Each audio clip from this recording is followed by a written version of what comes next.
in general, when Hazur's rebuting their argument scientifically, the Darwins and Dawkins and the naturalists, Hazur is presenting scientific argument to refute them. But in presenting that because they're wrong, therefore, because they haven't got a solution as to what the cause of creation is or creative principles, and the answer must be that it is God who created it. Sure.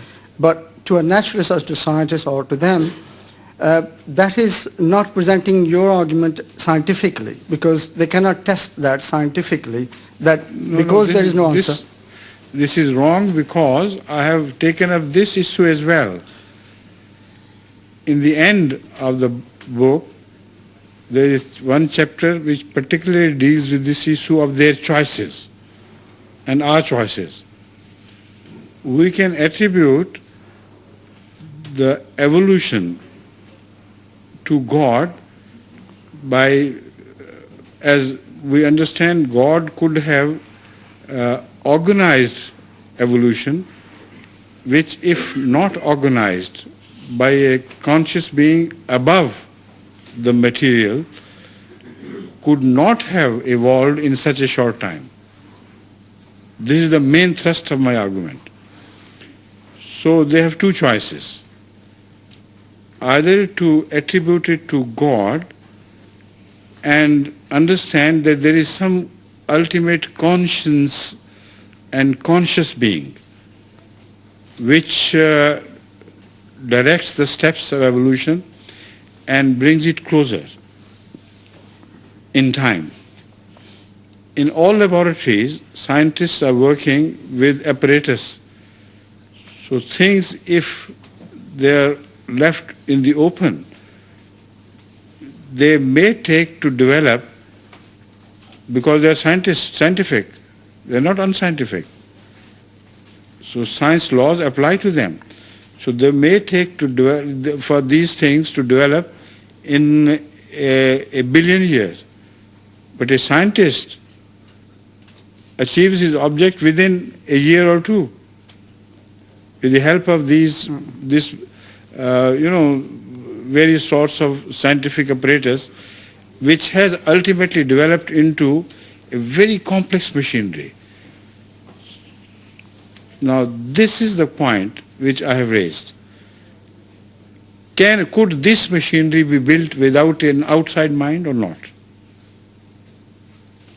That is the point. If you reject an outside mind operating this machinery and building it gradually to this highly evolved form, if you reject that mind, then you have a right to reject God. I understand, yeah. If you do not reject that mind, what right have you got to reject God? Yeah, I recall. Then the whole development of science, I'm not talking of evolution, I'm talking of this development of science we see today, that should have been attributed to nothingness. They know it is absurd and stupid. So they have no choice. They're compelled to believe in God. But because they're atheists, so they want to hold fast to their atheism, so when you enter that domain, they refuse to follow you. Because essentially they are atheists despite the fact that they have no alternative theory of evolution. Now when you compare this concept with the one which I have presented to you, then whether they agree with you or not is immaterial. They will understand that you are right and they are wrong. Science could not have developed without an operative mind. To such amazing achievements which boggle the human mind. But evolution is far more complex than this. And they say it happened automatically. Yes. Now you know? Yes, yes. Thank you. The other thing that also made me uncomfortable was that once Hazur had delivered the winning point to each of the naturalists, and Hazur really gone very strong in words and which are far from diplomatic. Yes, I'm not a diplomat. Yes. And that was intentional, was it? The strong expression was essential for them to realize they should be awakened from that sense of automatically accepting some ideas and beliefs which were handed over to them through generations. They should be shocked.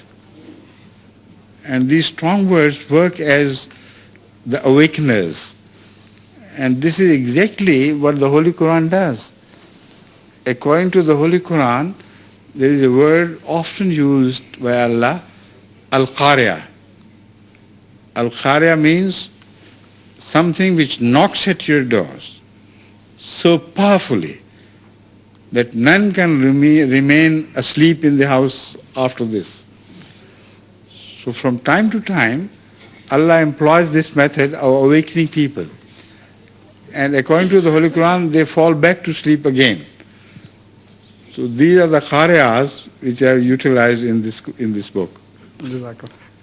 Right? Yes, Jazakallah.